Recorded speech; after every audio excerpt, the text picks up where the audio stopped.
আজকে না তোমাদের সাথে খুব সুন্দর একটি গল্প বলবো। গল্পটি তোমরা মন দিয়ে শোনো। একদিন এক শিক্ষিকা একটি ক্লাসে 100টি বেলুন নিয়ে চলে এসেছিল। এবার শিক্ষিকা প্রত্যেকটি স্টুডেন্টকে বলল, তোমরা বেলুনগুলো নাও এবং প্রত্যেকে নিজের নাম লিখে বেলুনগুলি ফেরত দাও। সেই কথা অনুযায়ী ছাত্রছাত্রীরাও একই কাজ করলো।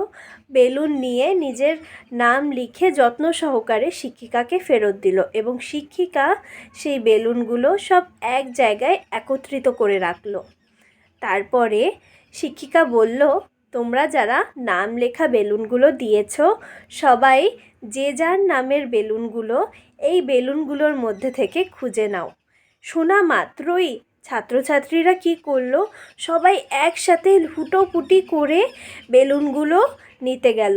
কেউ বেলুন নিল, আবার কেউ নিজের নামের বেলুনটি খুঁজে পেল না।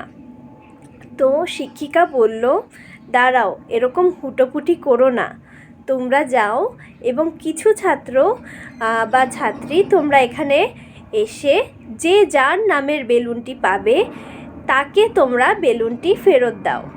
তো সেই কথা অনুযায়ী ছাত্রছাত্রীরা কি করলো, নাম লেখা বেলুনগুলি, যার নামের বেলুনগুলি পেল তাকে সেই বেলুনগুলি ফেরত দিল এবং শান্তিপূর্ণভাবে কাজটি সম্পন্ন হলো। তাহলে এখান থেকে একটা জিনিস আমরা কিন্তু শিখতে পেরেছি। কি শিখতে পেরেছি? ভালোবাসা, আমরা শুধু কি নিজের ভালোবাসাটা খোঁজার জন্য হুড়োহুড়ি তাড়াহুড়ো করি, যার জন্য কাজটি সম্পন্ন হয় না।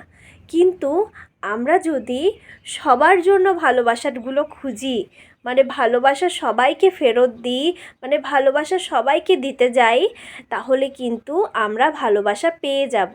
তাই হুড়োহুড়ি করে কখনো ভালোবাসা নিতে নেই। এতে পরিবেশটা খুবই বিশ্রী হয় এবং স্বার্থপরতা চলে আসে। তো সবার যার নাম লেখা বেলুনগুলি আমরা যদি একে অপরকে দিয়ে দিই, কাজটা খুব সাধারণভাবে সম্পন্ন হয়, কোনো হুড়োহুড়ি থাকে না, খুব সুন্দর পরিবেশ বজায় থাকে এবং নিজের ভালোবাসাটি শুধু খুঁজলে হবে না, অন্য লোককে ভালোবাসা দিলে অবশ্যই তুমি ভালোবাসা পাবে, তাতে কোনো তাড়াহুড়ো থাকে না।